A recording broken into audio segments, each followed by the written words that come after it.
Welcome to Censored. I'm Aoife Vrtnach. Continuing my theme of memoir, I'm reading Richard Wright's Black Boy. Published in 1945, it was a runaway bestseller, selling 400,000 copies that year. It was banned just 2 years later in Ireland in 1947.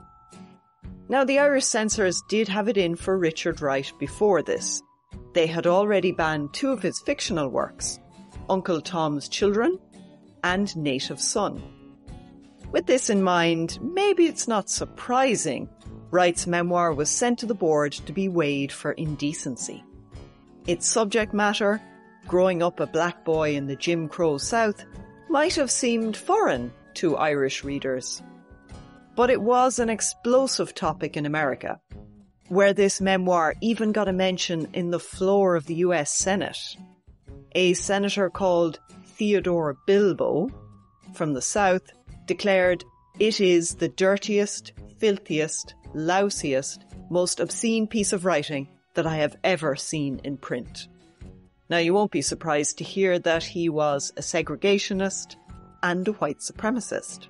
I mean, if anyone was filthy, it was him. I must admit that I find it disgusting that the Irish censor ends up in the same place, saying the same sort of thing about a book as a white supremacist. It's just awful company to be in. While Black Boy is, of course, a monument to American racism, it's also one of the most influential memoirs of the 20th century. So I think banning it and condemning it has implications for how you expect people to tell their story, both in Ireland and America. But let's consider refreshments. To be true to the spirit of the book, you should be reading it hungry. And not just hungry, starving. The memoir is about his childhood, his very early life, and it was marked by extreme poverty. He rarely had enough to eat. His hunger as he matures is also for more abstract things like freedom, but it remains that hard edge, that need to fill his belly. He wants the freedom to earn wages without the indignities of racism, but he hungers also for a good wage packet and a good meal. As for drink, I don't really want to choose the whiskey that he mentions, because he was briefly an alcoholic when he was 6. I mean, it feels inappropriate to drink that. If I was to choose a drink based on the stereotypes I have in my mind of the American South, it would be iced tea. And I think doing that sort of thing would have driven Wright mental. He really was trying to interrogate those stereotypes and broaden people's understanding of what the South actually was about. It wasn't sipping mint julep on a beautiful veranda. So I think I'll abstain from beverages this time. I'll go in cold without comfort or solace. So why did the censors ban it? To be honest, I think they just got to chapter 1 and halfway through and decided that was it. Wright recounts how he and his brother roamed the streets of their neighbourhood while their mother worked long hours cooking and cleaning for white people. He's only about 5 or 6 at this point, so a little young to get up to serious crime. But he and all the other kids found something to entertain themselves with, spying on adults as they pissed and shat. Yes, the kids sat below outdoor privies which were perched on a slope, so they're below the privies, watching the bowel movements of their elders and betters. I'll read this bit out because it really is incredible. "We would crouch at the foot of the slope and look up, a distance of 25 feet or more, at the secret and fantastic anatomies of black, brown, yellow and ivory men and women. For hours we would laugh, point, whisper, joke and identify our neighbours by the signs of their physiological oddities, commenting upon the difficulty or projectile force of their excretions." Well, I mean, that would definitely do it for the censors. Fucking hell, they must have been gobsmacked. Wright describes this view of the privies and his neighbours' arses as raw and startling. which I think is the perfect description for this memoir. When I think of the other autobiographies I've read for this series, none of them feel quite as contemporary as Wright's. All of them claim to tell the truth, but frankly, the type and the style of frankness, it varies a lot. For example, with Sean O'Casey, there are a lot of digressions and fancy footwork and showing off, really. With Roberta Cowell, it's a racy adventure story told in a snappy journalistic style. These aren't bad reads, but they did feel, I suppose, maybe a bit old-fashioned, like a genre I'm not quite familiar with. But Wright's memoir is emotionally and narratively like many that I'm familiar with from the last 20 years. I think it's that word, raw. How often have you seen that used to describe someone's autobiography? It's now a touchstone word for memoir, I think. Much as I enjoyed parts of O'Casey or Cowell, I wouldn't call those texts raw, because that's just not the tone that they're striving for. So what makes his work raw, then, if I'm going to stick that label on it? I mean, it's not an easy one to describe, but I'll give it a go. I think it's to do with his construction of his emotional life as a child. He's often beaten, and the opening passages are about his primal terror of getting a whipping. And it is literally a whipping. His mother makes a switch from a branch and beats him so badly he catches a fever and nearly dies.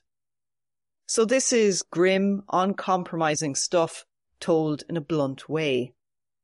That's why I recognise Black Boy as modern, why it feels familiar to me. That's why I recognise Black Boy as modern, why it feels familiar to me. And his construction of childhood, how the child and adult perspectives are woven together in the narrative. It's very realistic, but there's self-awareness too. You know that the adult is looking back and reconstructing and sort of commenting from a distance. It is grim, but it's also darkly funny. It's heart-wrenching, but very powerfully politically charged. This is the story of a wronged child, but those who wronged him are legion. Yes, he criticises individual white people, but he also takes on and understands structural racism. Now, that doesn't mean that black people are excused or portrayed as saints in this narrative. He thinks his own family and community did horrible things to each other too. He's really quite critical of them for all sorts of reasons, including their personal failings, but also how their personalities have been warped by the violence that they live in. So it's a heady brew where one person's life story is unique, but also universal.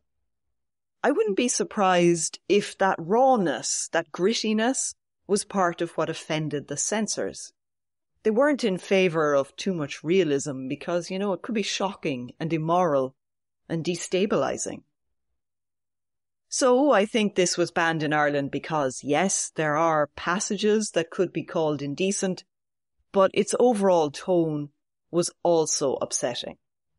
And the Irish weren't the only ones who've struggled with this book, because this text actually has an epic history of censorship attached to it. In fact, the text me and the censors read, that was heavily censored before it was even published. Now, I didn't know this when I read it. I started off the journey the way I normally do. I got a copy of the book, in this case an ebook, and I just bought Richard Wright, Black Boy, because it was the only one available. I read it, then started to research it because I always read the book before getting stuck into what other people have to say about it. It was then that I learnt that there was more than one version of Black Boy published. And I did have a moment of going, oh fuck, have I read the wrong one? But luckily for me and my purposes, I had read the 1945 edition. I had read the text encountered by the Irish censors. This edition is called Black Boy, A Record of Childhood and Youth. And it's the one you're probably going to find nearly everywhere, both in paper and digital. I know that some Americans have read Wright in school, and this might well be the version that you have read. It's the most commonly available edition, but it's only part of the memoir that Wright wrote and submitted for publication. To get his work published, he cut the last 6 chapters from that original manuscript, and then wrote a whole new ending, but he had to get someone else to help him to do it. So we all know that cutting bits is not unusual. It's called editing, and it's standard practice. But losing between a third or half of the book, depending on who you read, that's pretty drastic. It's also unusual that someone else had to help you write the ending. So why did this happen? It was because Wright was told that his full-length manuscript was maybe a little harsh and might alienate white readers. So the request to cut the manuscript came from the editors of the Book of the Month Club. Now, the Book of the Month Club still exists in America, but perhaps most of you wouldn't have come across it, so if you were to think of an equivalent, something whose recommendations drive sales, maybe think about Oprah or Richard and Judy or any of those celebrity endorsement book clubs.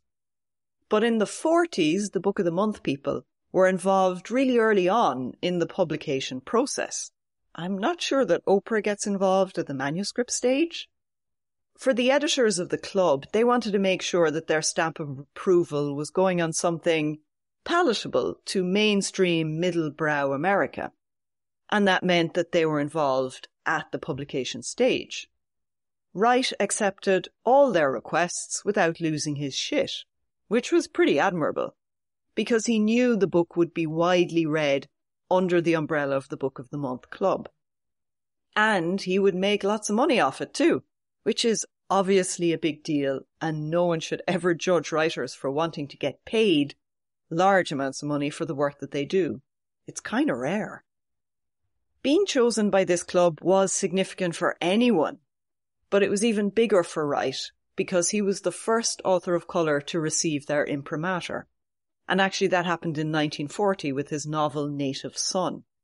Wright knew from that experience how many books you could sell if the Book of the Month Club liked your work. So he did delete those 6 chapters and wrote a new conclusion. Those lost chapters appeared as essays over the years and were finally compiled together in one volume in 1971. And that's called American Hunger, if you want to find it. It is out of print, obviously. It wasn't until 1991 that all the chapters and the original ending were published together. That restored version is called Black Boy American Hunger. Sadly, that's also out of print on this side of the Atlantic at least, and the 1945 edition remains in print everywhere as a classic. I actually don't think it's a problem that the 1945 version of Black Boy is still in print. Wright did sign off on it, and it is his text. What pisses me off is that the pre-publication censorship isn't flagged in my ebook. I mean, all it would take is a short few sentences, a little introduction. I think readers deserve to know this kind of editing history because it's a question of politics. If I was a casual reader who just picked up the book in the shop, I would never have known about Wright's compromises, and I should be told when I'm reading an expurgated edition. That's the sort of information any reader would like to know. I wish I could read the deleted 6 chapters, but the prices of those editions are quite high, so at the moment can't do it. And this does make me mad because I'd love to read stuff that offends racists.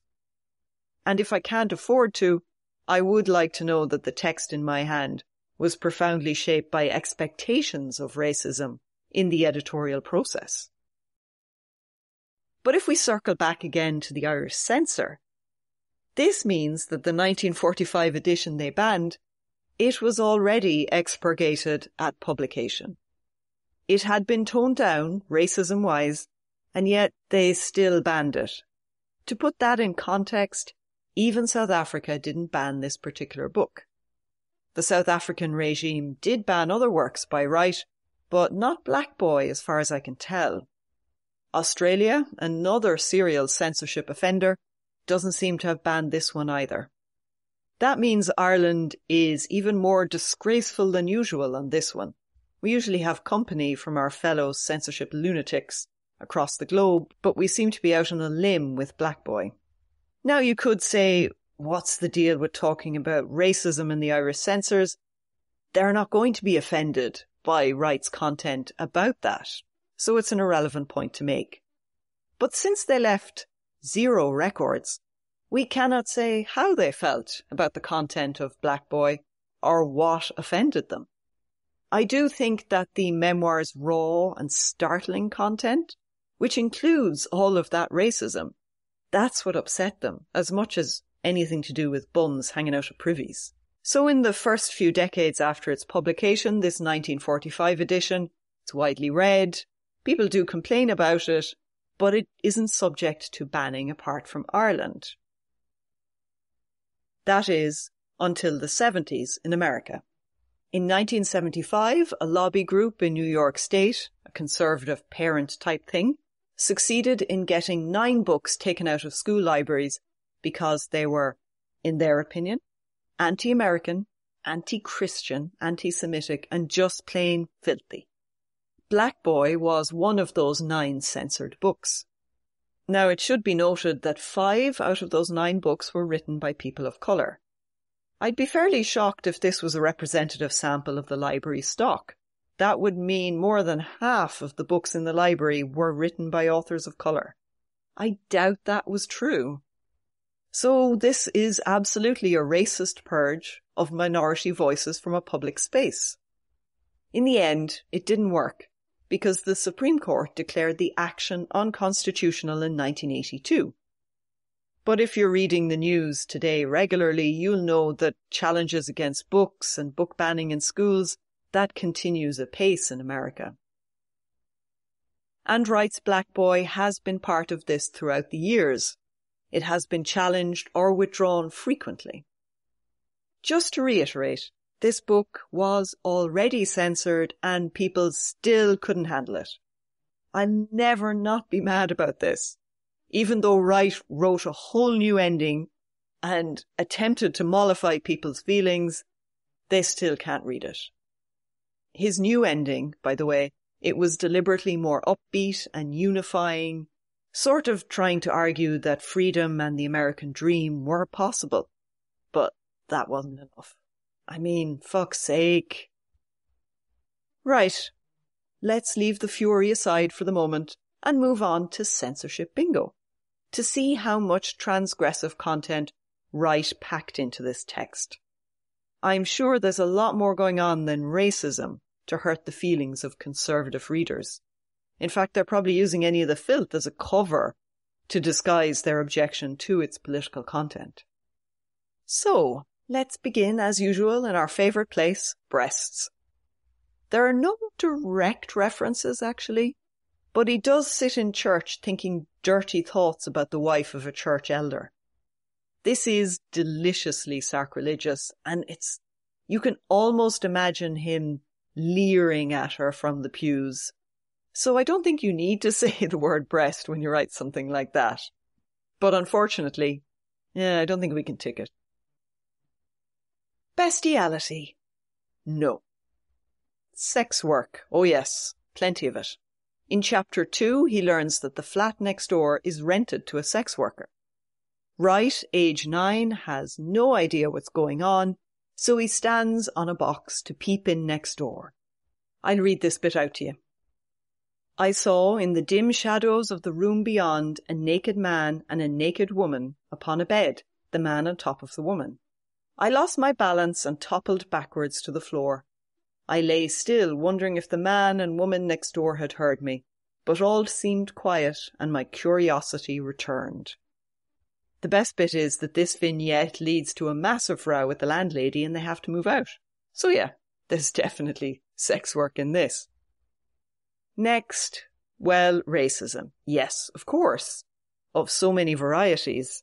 He does include, say, anti-Semitism when he talks about the treatment of Jewish people living in his neighbourhood. So those New York conservatives complaining in 1945 were right. There is anti-Semitism in the book. However, that's a fairly stupid way of reading it because Wright, as an adult narrator, does not approve of his past childhood behaviour and makes that abundantly clear. He knows that this is racism of a different kind. So yeah, we could tick racism till the cows came home in this particular censorship bingo. Then drugs. Well, there is drink, of course, but I don't think I saw any drugs references. He does write, reading was like a drug, a dope, which is a sentiment the Irish censors would absolutely agree with. But I'm afraid it's not enough of a drugs reference to tick the box. Politics. Yes, I mean, it's inherently political. It's a state of the nation narrative told through Wright's life. The politics of it is why I think it's still capable of upsetting people. Then swearing. Yes, but in a funny way. It's much more oblique than you might expect. For a gritty narrative where the child spends so much time on the streets and is such an incredibly deprived neighbourhood, there's not a lot of foul language. But he does know lots of swear words. He only learns what they mean, though, at lunchtime when he goes to school for the first time. And this is from chapter 1. On the playground at noon, I attached myself to a group of older boys and followed them about, listening to their talk, asking countless questions. During that noon hour, I learnt all the 4-letter words describing physiological and sex functions and discovered that I had known them before, although I did not know what they meant. Now, he doesn't actually write what those 4-letter words are, but we certainly do know what he's talking about. And then later, he takes a piece of soap and writes all of these newly acquired 4-letter words on the windows of the neighbourhood. I mean, astonishing. Obviously, his mother is extremely angry and makes him wash them all off.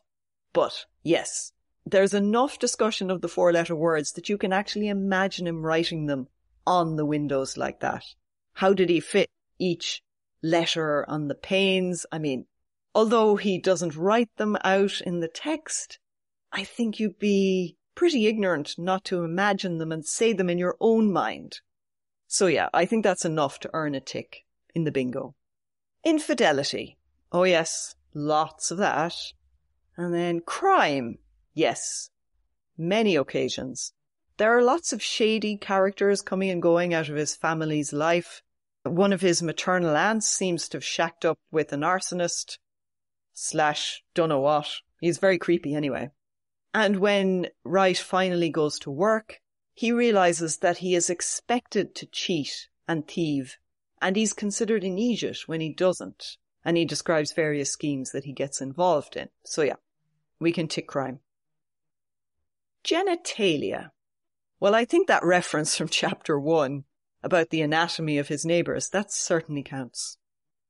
Abortion. No, I don't think so. Orgies. No. Sexual assault. Well, yes, when he works in a hotel, the black women who work alongside him are harassed by white men. So yeah, we can absolutely tick that. Then extramarital pregnancy. Really? Not explicitly. Masturbation. Well, it's a bit like swearing. It's sort of talked around so much that you know exactly what he's saying. When he's describing his teenage lusts for the wife of the church elder, he talks about wet, sticky fingers. It's certainly close, but maybe it's not enough for censorship bingo because he doesn't linger on it like the swearing. Sex toys? No. Feminism? Well, unfortunately not.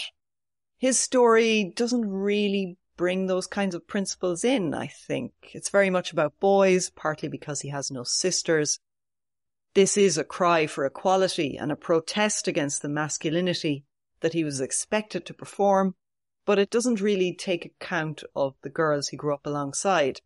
So I don't think I can tick it. Divorce. I'm not sure. I mean, his mother splits up from his father, and then she goes to court to try and get maintenance payments after he basically deserted them. But I can't be sure that they were married from the text. So there's lots of separation, but no real divorce. I don't think anyone could have afforded it anyway. I don't think I can tick it. Contraception? No, I don't think so. Next up, menstruation? No, very little about the detail of girls' bodies. Blasphemy? Well, absolutely, 100% soaked in it. Wright documents his struggles with the idea of God, which ends in him not really believing in anything.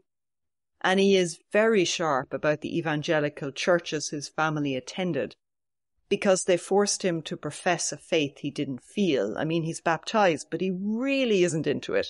He does it to make his mother happy, to placate his grandmother, and he shows the pastors who engineer this as manipulative and credulous. I'm sure these parts would have offended many black readers, so it could definitely be argued this was a blasphemous text. Oral sex? No. Hardly any explicit sex. I don't think he actually has any sex. Graphic violence?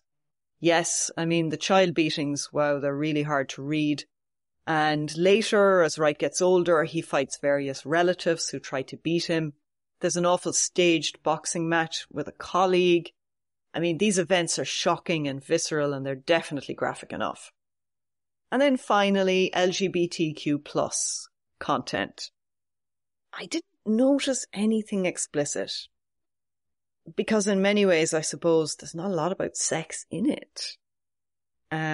Or even gender, apart from his own very personal interior journey.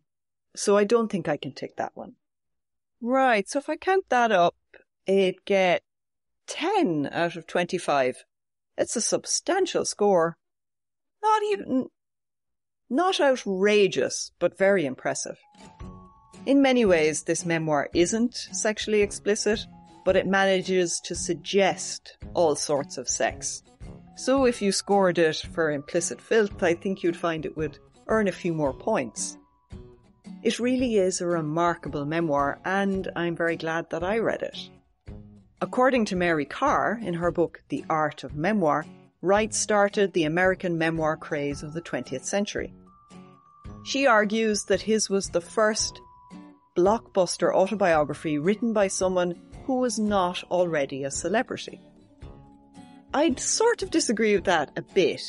He had been a Book of the Month author in 1940 with his novel Native Son, which sold bucket loads of copies, so his name was known a bit. Actually, side note, Native Son was also censored by the club's judges.